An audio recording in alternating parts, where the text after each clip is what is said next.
for joining as well. It's the third, I think it's the third event that I've presented on for the East of England branch. So a few of you might know me already, but I've worked for Hayes for about 7 years, and I am the credit management specialist recruiter for the East of England, covering Norfolk, Suffolk, Essex and Herts. And I'm joined by Liam today, who's my fellow compatriot on the CICM East of England branch. So hopefully what you'll hear today will be some insightful and helpful stuff.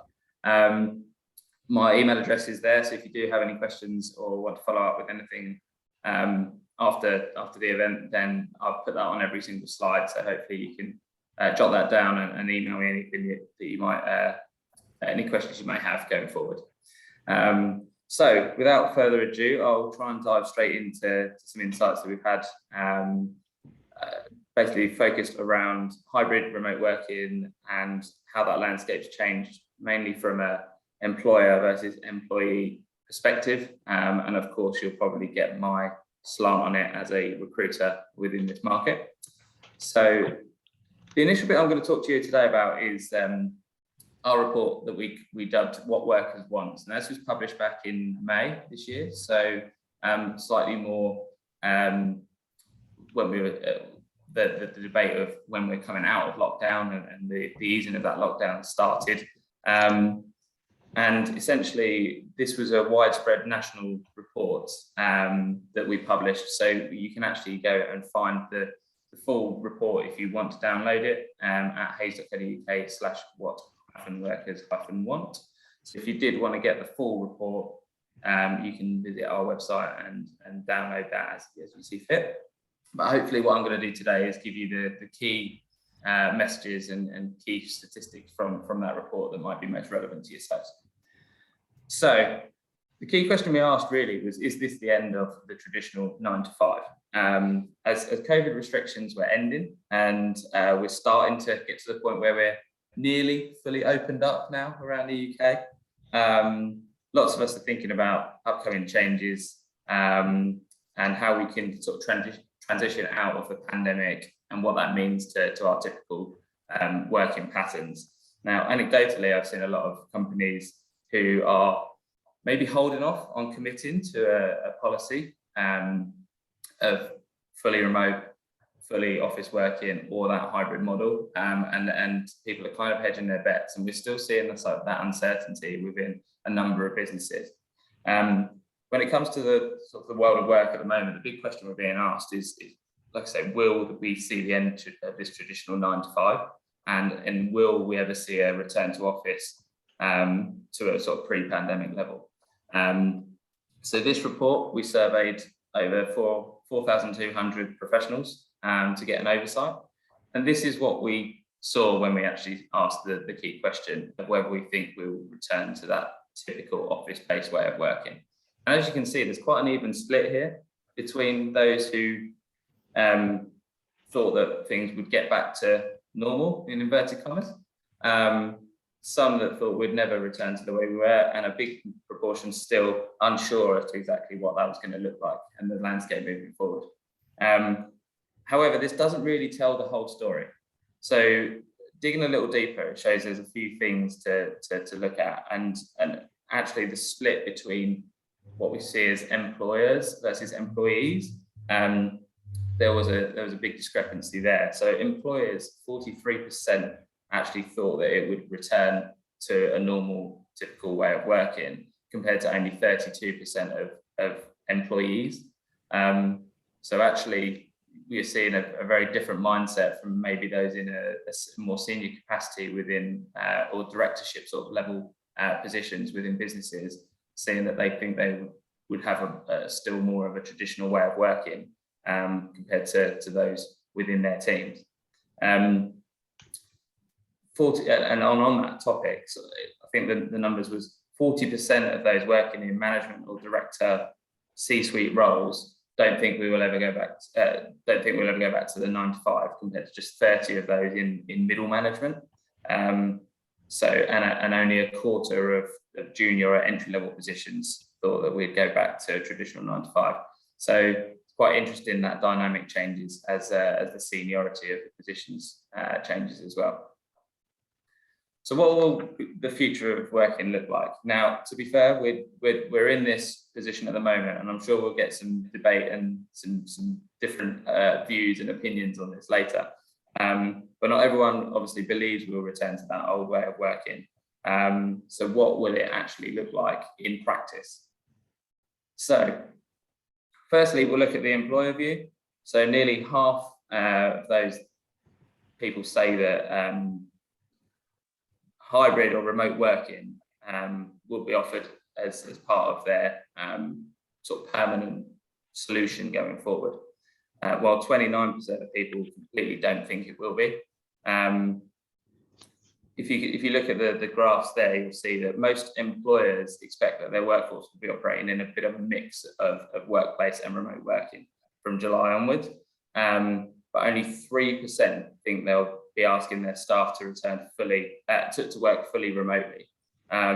Which, considering the amount of change and the amount of working from home that people had done over the past 12 months, I thought was quite an interesting statistic.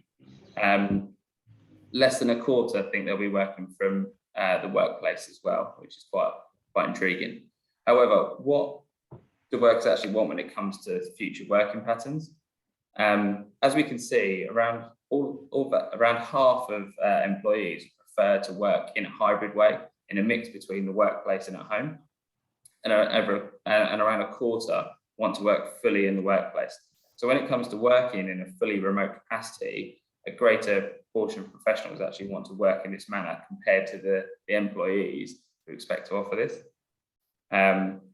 It's therefore quite clear that there's not a one-size-fits-all policy here, that when it comes to putting in a hybrid working policy, and you're probably going to have to really think about the dynamics of each workplace individually and what those teams' measures of success are, as to how you can actually achieve the right results.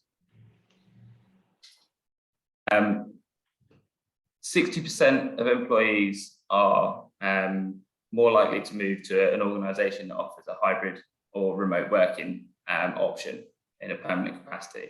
Okay, that's quite a powerful statistic. And if you're an organisation that at the moment is not offering that option, then you also have to then think about what that means in terms of hiring the right amount of talent into your team. You need to really promote this as well when you're going about your recruitment processes. And conversely, if you don't have sort of information available on what this looks like for candidates, you may well be missing out on talent who have got question marks over the level of flexibility being offered to them. We did actually have just looked at some new research, and this is kind of hot off the press. This actually came out last week, and 28% of employers are now planning on hiring staff fully remotely. Now, you compare that to just 3% in May when our initial report was run. That is a huge shift in momentum, and I think it's one that everything I've just mentioned around giving the right offering to employees, quite an important one. So again, if you're not in that mind space yet and you're still looking at a complete office-based role, that's fine, but you need to make sure you've got a good reason as to why, and you need to probably accept that you may not be able to attract the same pool of candidates that your competitors may. This often also, this dynamic actually changes in terms of the industry and the job role that you're trying to recruit for. So 53% of employers hiring tech professionals expect to offer a fully remote working opportunity, which isn't surprising considering they should essentially be the ones that know how to use Zoom and Teams and all the other bits and bobs. So that isn't that wholly surprising. However, when you look at something like HR professionals potentially who you'd probably say are more sort of people focused in their approach, still 43% of employers are looking to offer fully remote packages to HR professionals. So again, it just shows quite a changing landscape that we've got at the moment. Now, Next was around skills over location. And again, unsurprisingly, 36% of employers are now saying that the candidate location is now less important than being based close to the office. So again, it just kind of plays all into the same it's the same message, really, that if people elsewhere are going to be offering opportunities to those candidates that typically would be in your catchment area, then you still may need to offer that same flexibility, even if they are 20 minutes up the road. And lastly, the bits that probably if you're a hiring manager or a decision maker and looking at budgets that you might be interested in, bit around salaries.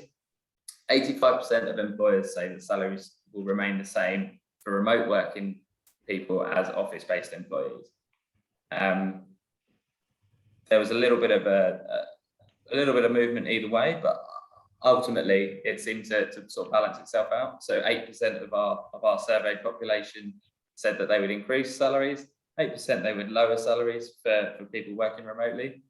London being the exception to this, who said that remote working employees may get up to 15%, well, 15% said they would look to lower salaries, and I imagine that this is because they can get around the sort of London waiting pattern potentially. But 80% of actual employees don't think that they should be paid less for doing a job remotely, which is understandable, I think, if you're achieving the same results. So, question you need to ask yourself, is your team ready for a hybrid working model? It's all well and good putting a hybrid working policy in place, but if your teams don't feel adequately equipped to work this way, it could cause you obviously some issues. So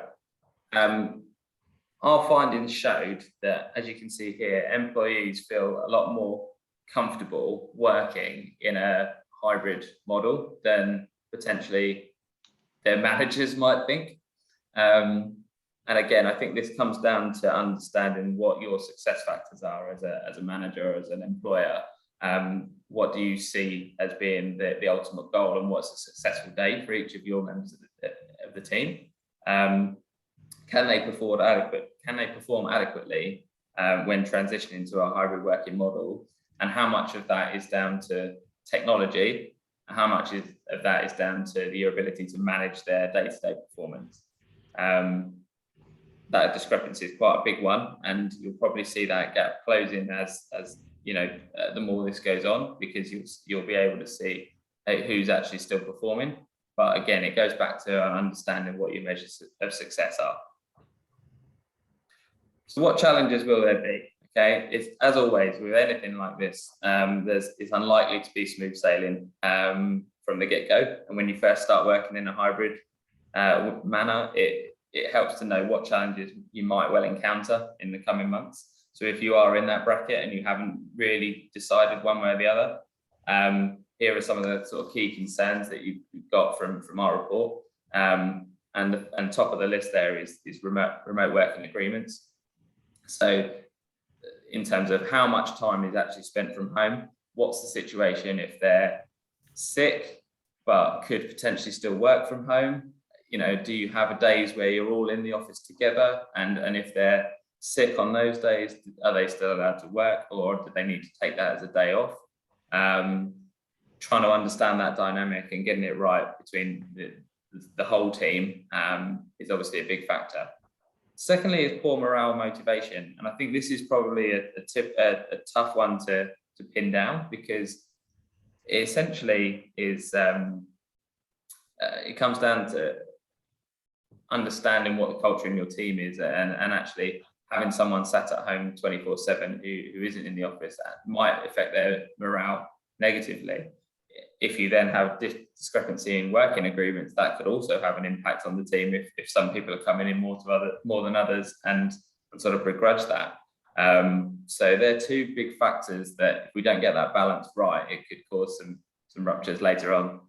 And third on the list there is reduced workforce, which again, unsurprisingly, employees said 13% of employees said this would be more of a challenge in terms of, if people can do it remotely, is there a threat to their job? whereas employers said only 7% of employers said that that is a challenge for them. So some interesting topics to sort of work from. I'll be happy to take any questions on that in a little bit. So that's pretty much it for me, and they're the key bits that I wanted to talk about. I appreciate that was a very much a snapshot view of that report, and we will be doing a follow-up report to this as well. So if you did want a copy, the website address where you can request a full copy of that report is at the bottom left-hand corner there. And again, there's my contact details should you have any specific questions or follow-up questions after this presentation. So that's pretty much it from me. I hope you found that interesting and intriguing. Happily open the floor to any questions at this point in time.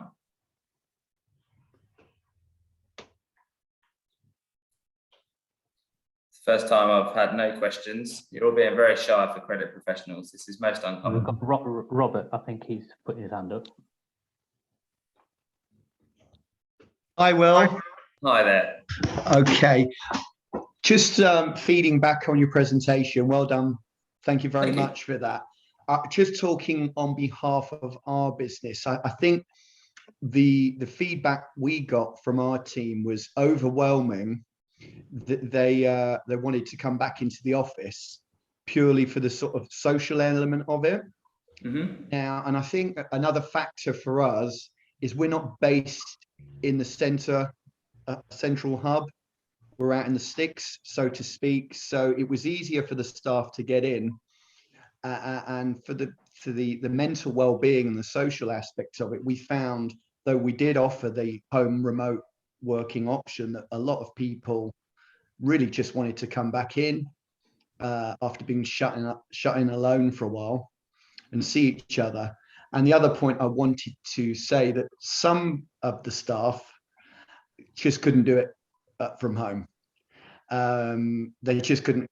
Predominantly, and dare I say this, our younger male staff found it more difficult than others. But you know, you can offer that flexibility. But some, I've always worked from home, and you need a degree of mental. I get up, I get dressed as I would be for a work day.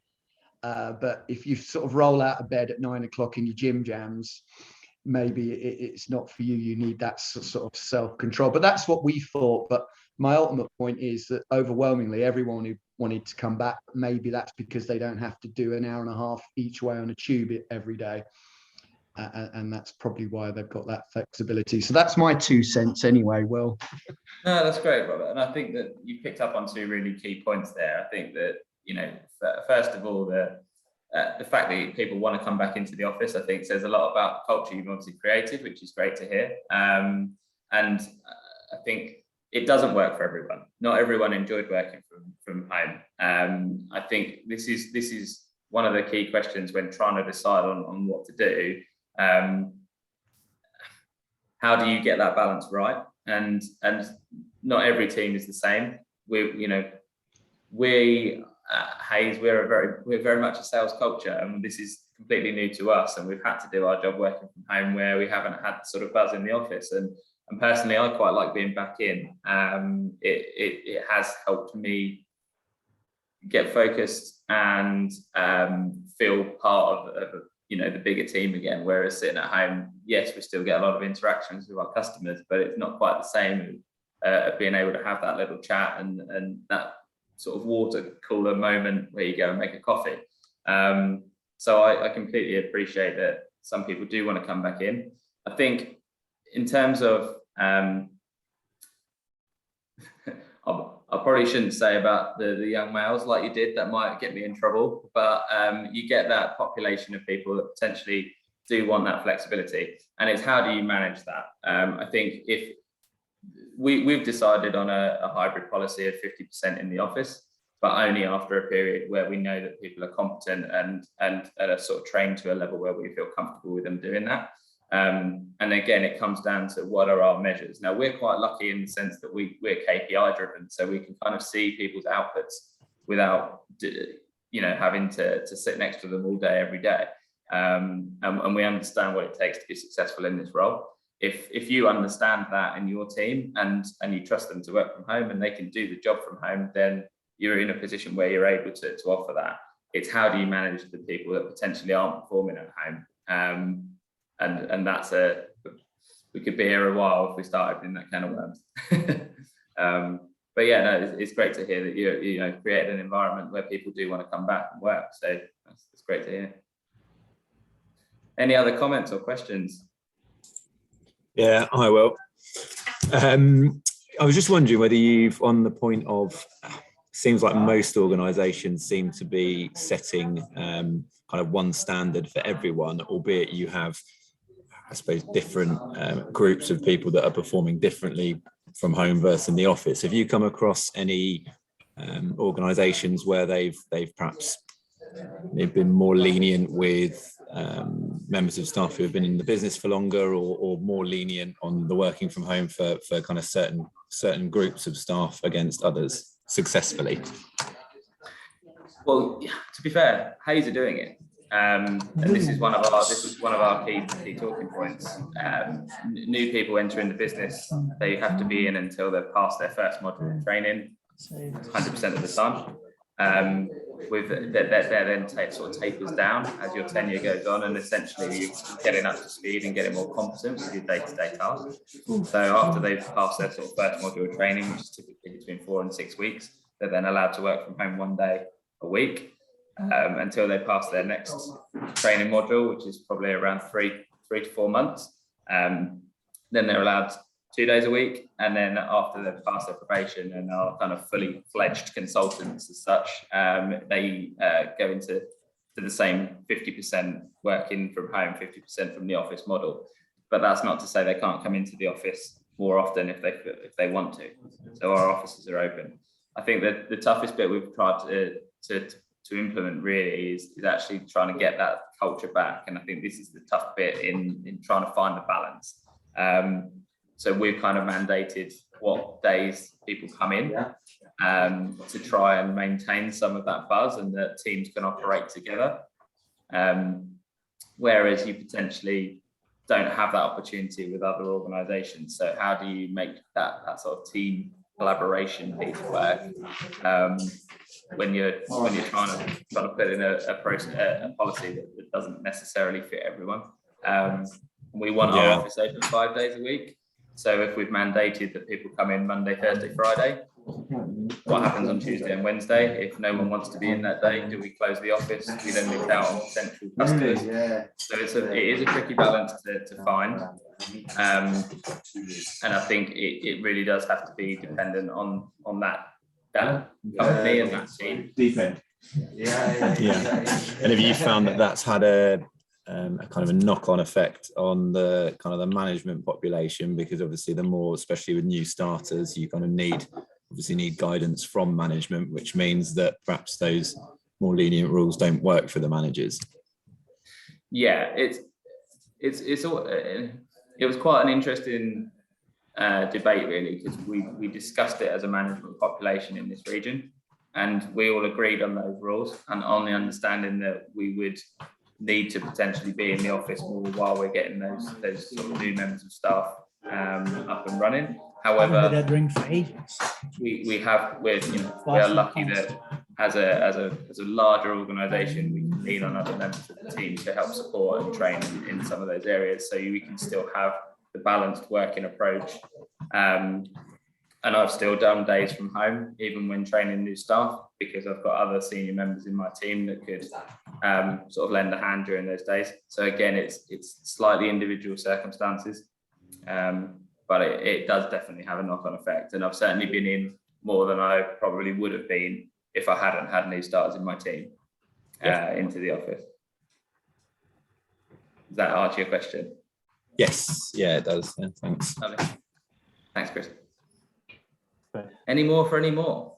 We've got a message from Andy. I think that's a really good question, to be honest. In terms of how would career progression differ for those who are coming into the office against those who work from home?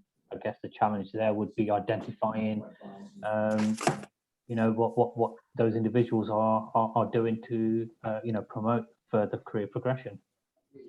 Yeah, absolutely. I think this is a trap that's quite probably easy to fall into. In that, you know, if you're being seen and you're being and you're visible, it could potentially have that knock-on effect in terms of, well, we can see that person working hard, whereas we don't necessarily see all the good work that someone from working from home can see.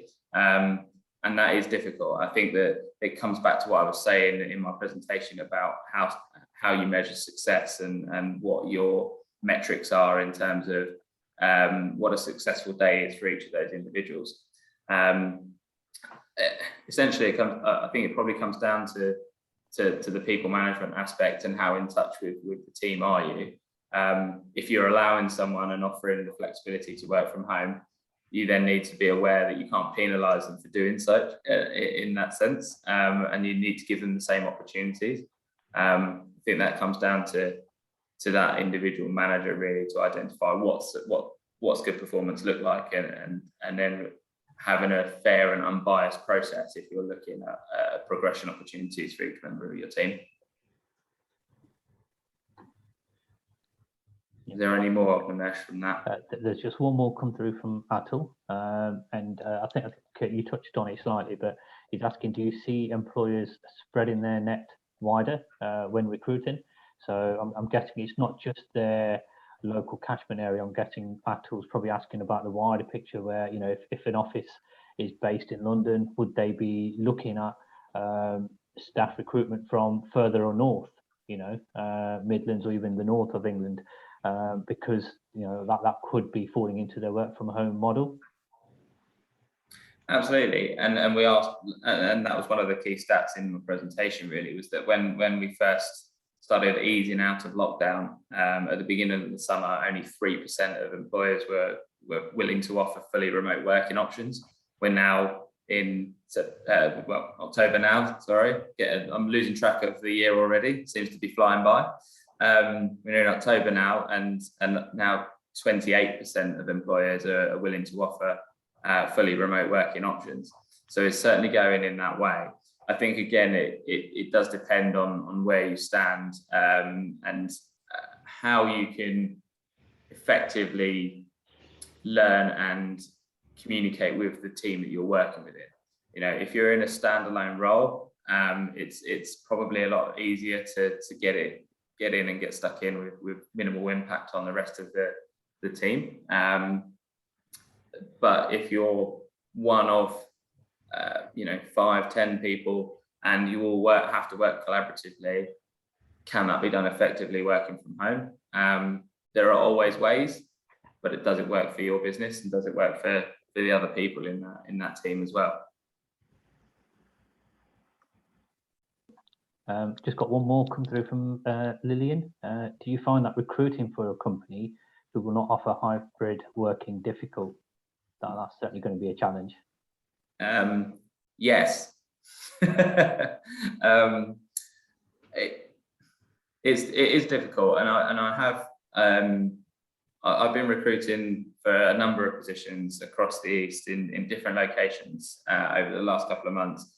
The ones that offer absolutely no flexibility certainly are losing on candidates that I think are most relevant to them. The ones that are offering purely 100% office-based work have missed out on candidates. It is difficult. Like I said, some individuals really enjoy being in the office and that office environment, and sometimes there are very good reasons for wanting them in the office as well. But inevitably, I think you are going to miss out on some options if you don't offer some form of flexible working. And I think it's now become almost the expectation that there is some form of hybrid working, even if it's after an initial period of training or probation or anything like that. But that's certainly my experience so far, is it's been more difficult to recruit to those office-based positions. Brilliant, thanks, Will. I don't see any more questions, but if there's anything else we've not covered, guys, still got a moment. If not, I'll hand over to Liam.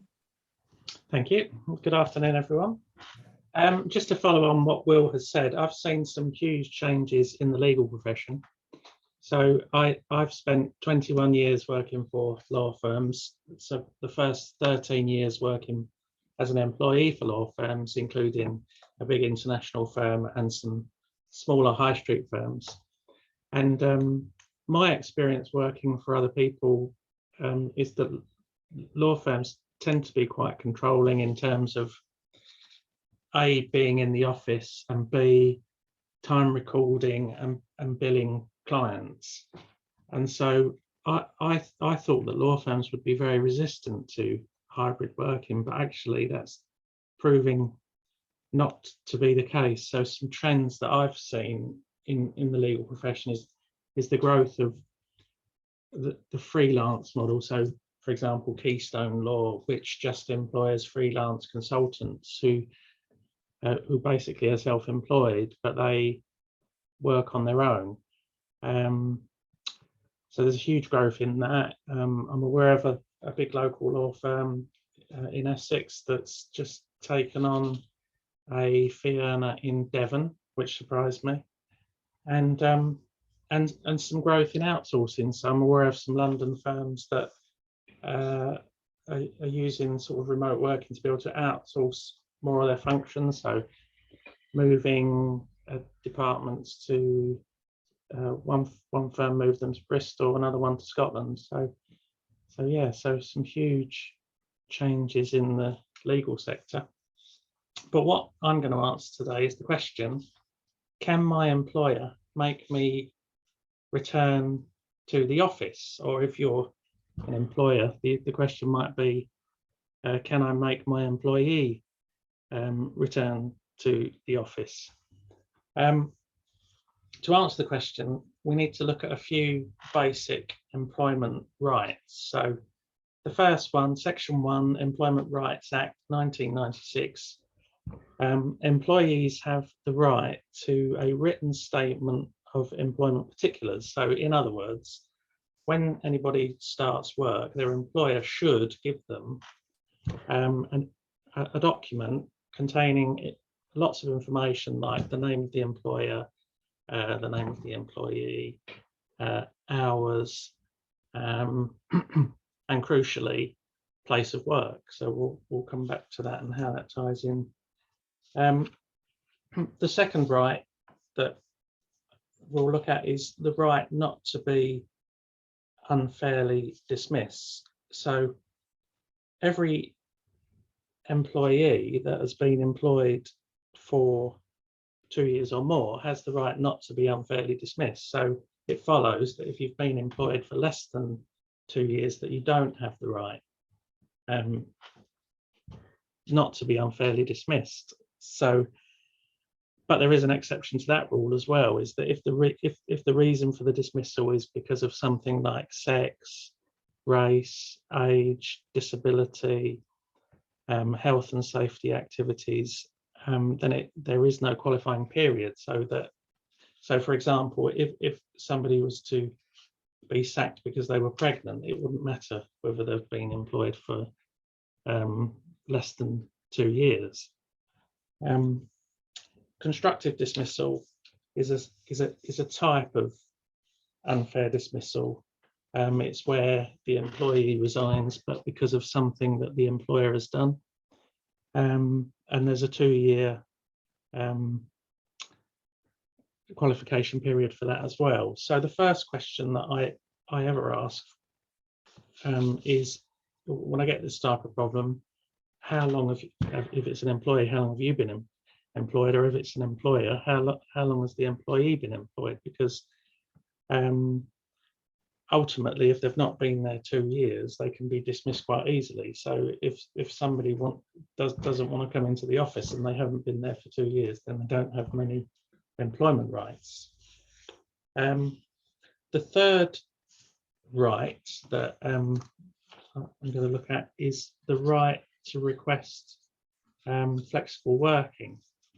It's a right that's actually been around for quite a long time.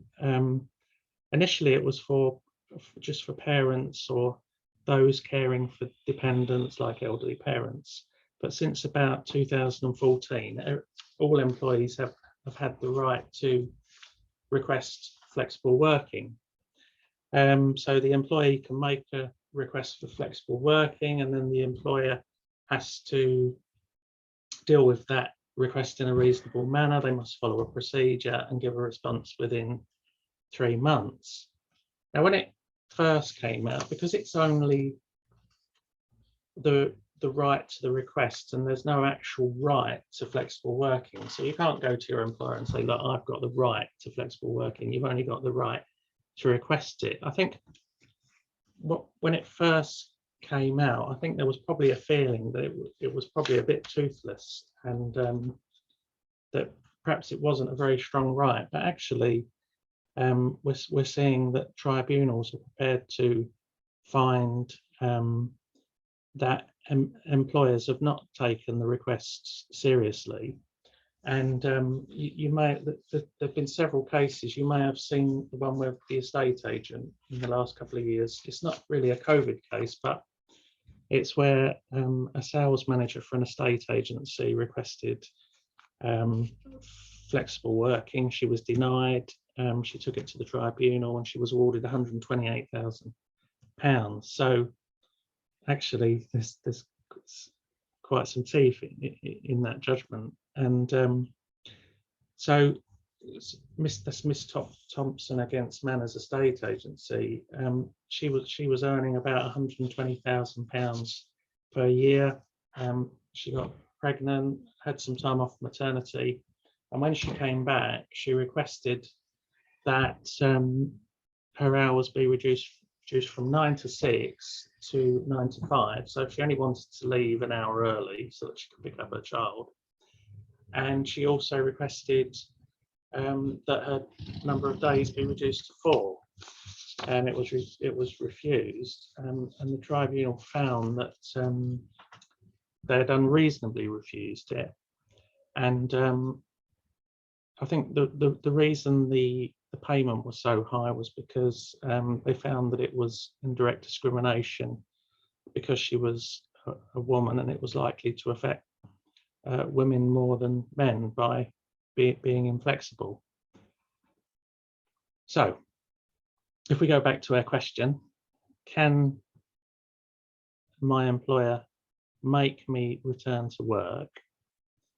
The short answer is probably yes, because in your contract of employment, it should say the place of work, and that will nearly always be the employer's premises. Even if there is no contract, it would probably be implied, if that was the practice before COVID, of going into the office. And plus, employees must follow reasonable requests. So the short answer is yes, but there's a but, and it's a very big but, because I think the request for flexible learning has got, I think it's got a lot more teeth than it did before. And what we've also got now is we've got a year and a half experiment during COVID of flexible working. So if flexible working has worked for somebody, so if they've spent the last year and a half working successfully from home, it's going to be difficult to deny that person the right to continue working from home. If it hasn't worked, if there's been difficulties, then the employer might be justified not granting the request. But I think because of COVID and because of improved telecommunications and IT and that type of thing, I think we will see more successful requests for flexible working. The only other question that we put on the flyer, so I should really answer it, is can my employer make me have a COVID vaccine? The answer to that is probably no. I would say confidently no, except if you're in one of those professions where it's become statutory. So for example, at the moment, care workers are required to have a vaccine unless they're medically exempt, and they're talking about introducing the same for NHS workers. So, but the answer to that is probably no. Any questions? Or- Hi, Liam. Yeah, albeit the kind of the landscape's changed a little bit around, as you say, we've got a year and a half of having trialled working from home and knowing that for most businesses it works quite well. So it's going to be tougher for businesses to deny working from home. But in terms of what will actually be contractual or what's legal, nothing is what you're saying. Nothing has actually changed. We're in exactly where we were kind of prior to COVID. Contractually, it's not changed, but so the right to request flexible working is a statutory right. But what I should say is that there are grounds on which the employer can refuse. So, for example, if it creates an unreasonable burden of additional costs, if it has a detrimental effect on the ability to meet customer demand, or if it impacts on the quality of performance of the work, insufficiency of work. So I'm not saying that an employer can't refuse a request for flexible working, but I am saying that if it's working and it's not affecting performance, it will be difficult for employers to resist. I'm not sure if I've answered your question. Yeah, I think it has. I think I don't know too much about kind of contract law, I suppose. So I'm just trying to work out what, I think it would be, it could be detrimental to the employer-employee relationship if employers are refusing to let people work from home when they've got a fair reason to. But in terms of what employers can actually enforce, it sounds like, we're in exactly where we always were with that, and it falls to the employer to make that decision. That's not the employee's right. Well, from a contractual point of view, the contract will always say where the employer is required to work. Nearly always going to be the employer's premises, unless that employer is into hybrid working. So yeah, contractually nothing's changed, but subject to this right to request flexible working. So I'm not saying it's all in the employee's favour, but I think we are going to get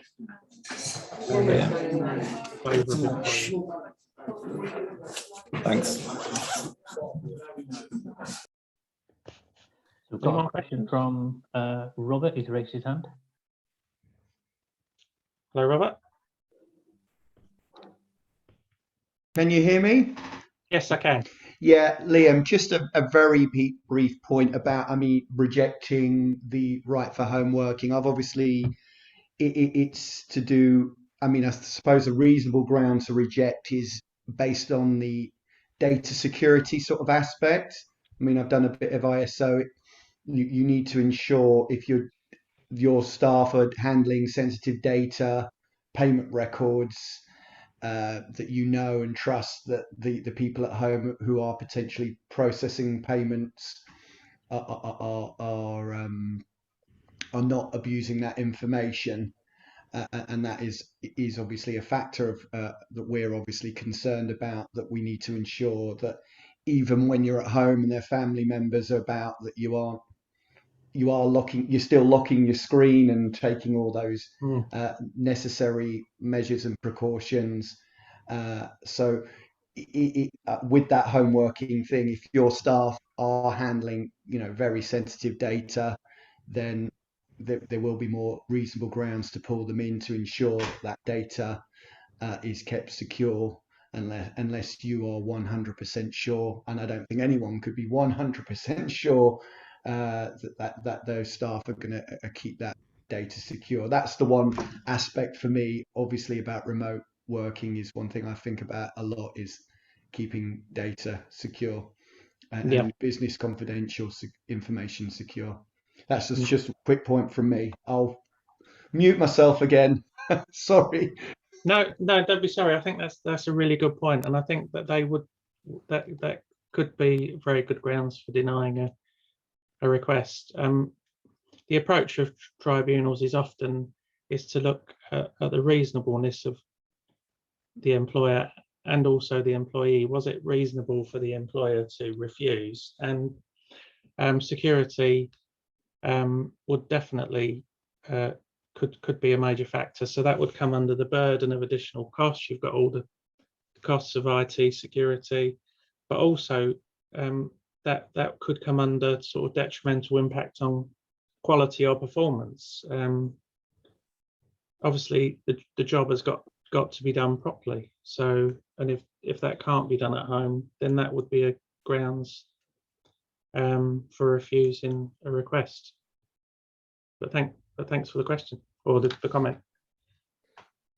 Liam, as well, just on you said essentially you can't make someone have a COVID jab.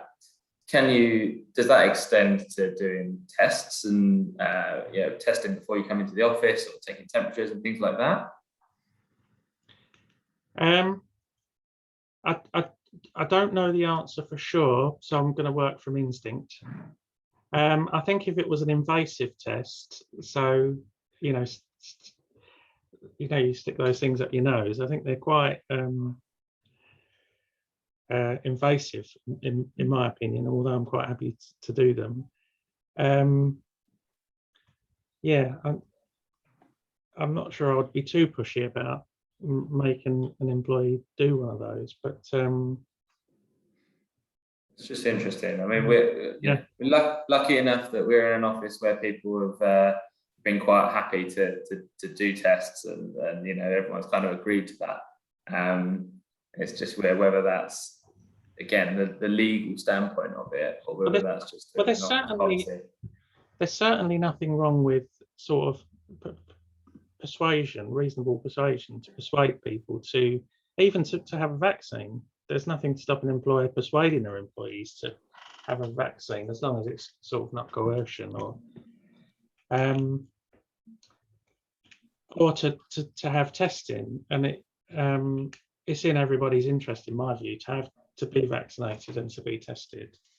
But whether you could force someone to have to stick something down their throat, or I'm not sure, to be honest. And they're not particularly enjoyable. Yeah. I mean, my guess is that 90% or more of people, if they're asked to test, are going to do it in the interest of. So. Okay, thank you. Yeah. Anyone else? I was going to make a point as well, because obviously I've returned back to the offices, and we've got slightly different policies to most companies as well. But we don't do testing as across the board. It's advisable. We've got free kits for the staff when they come in, but certainly we've got like the thermometers set up in all of our offices. So when you first arrive, you get your temperature check, but you don't have somebody pointing a gun at you. It's already fixed at a location. So when you walk in, it's already measured and it's all on a monitor that tells you the reading, and then you know what you've got to do. You can carry on or not. But yeah, I think it's one of those things where every company probably has their own policy that they're following in guidance with the government. But in terms of the vaccinations, that's not being pushed out. It's recommended, highly recommended, but we're not saying you have to have taken it before you can return, but certainly it's advisable. Yeah, I mean, something that I haven't addressed is sort of health and safety in the workplace, and employers are required to do risk assessments for the safety of their employees, and they should do a COVID risk assessment. And on the government website, there are lots of different guidance for different industries and about how they should address sort of health and safety, and particularly in relation to COVID. So any employers should look at those guidance. I mean, good employers will have policies, health and safety policies specifically for COVID, and they should be doing risk assessments and following procedures and that type of thing. I guess, once this rolls out more and more, I guess the next questions are going to be around statutory sick pay, for employees who haven't taken the vaccine and then are off with COVID or other illnesses. I guess that may be a follow-up to these type of difficult questions.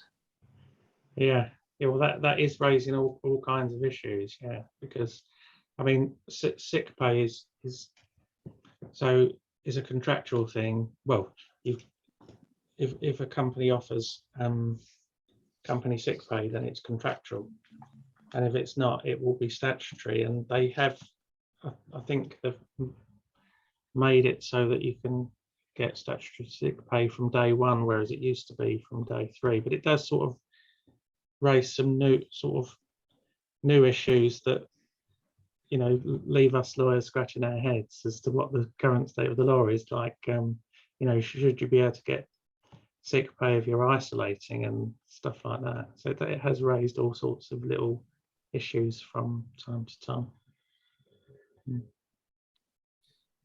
Brilliant. So if there's any more questions from anybody for William or for Liam?